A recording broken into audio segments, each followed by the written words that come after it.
10 persoas, 10 lugares, 10 historias, 2 camiños. O da vida e o da prata, dende a Canda a Santiago de Compostela.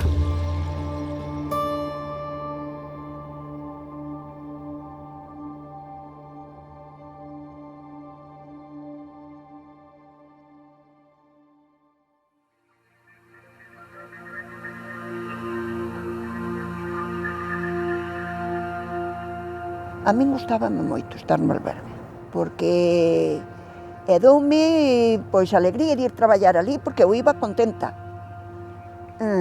Gustábame falar ca xente, que te relacionabas con xente de todos os países, de Corea, China, de Australia, de Canadá, de México, Buenos Aires, de todos os sitios. Eu creo que cos peregrinos que estaban contentos comigo, porque había moitas personas que me mandaban mensajes ou volvían outro ano, e onde está Carmen? E logo despois a señora que quedou no meu sitio preguntábanlle moitísimo. Carmen agora xa non está. Ui, que lástima. E eu, pois dille que cando queiran que me poden vir ver ali enfrente.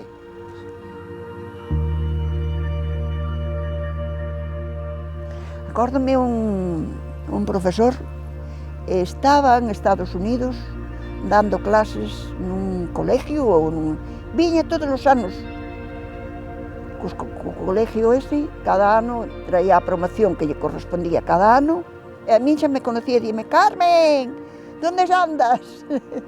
Era moi simpático. Agora xa hai anos que non o vexo.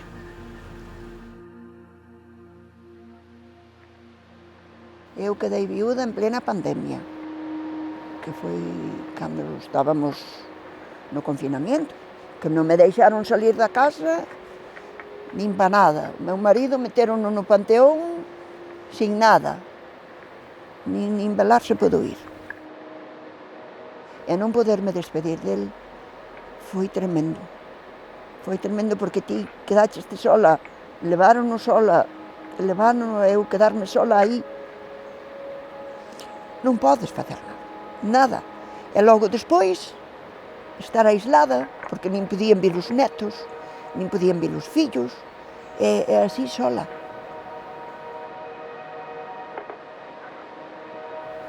Os primeiros 2 meses, 3, pois levaba mellor que agora. En cambio agora, estou-me aplanando. Sí, estou-me aplanando porque me levanto da cama e digo: ai, Dios, outro día sola. É como se te puñeran do dereito e volverte do revés, todo. Porque eu nunca o poden imaginar así, nunca. Nunca poden imaginar que isto chegara a ser desta maneira. E iso é algo que che queda aí e non o das sacado. Non o das sacado. Estamos peor do que estábamos en principio. Eu penso que a xente nova ten dereito a divertirse, pero dentro duns límites. Ou é tan importante unha festa? Douselle todo o que se pudo aos fillos. Todo, o máximo. E non nos pasaríamos un pouco.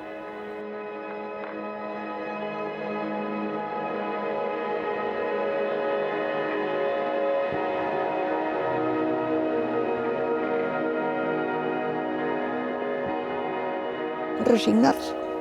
É o único que che queda. Non sei, se crees en algo, se eres católico ou crees, pedir por el. E se non crees, pois resignarse. Non che queda outra.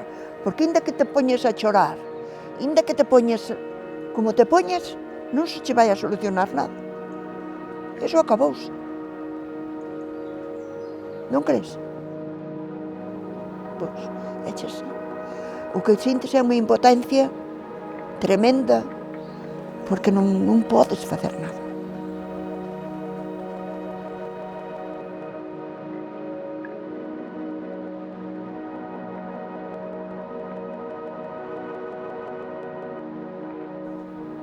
É como a min pasaríalle moitísima xente, porque foi moita xente que morreu. E non só do coronavirus, senón de moitas cousas que non lle deron importancia, e a xente morre, e segue morrendo.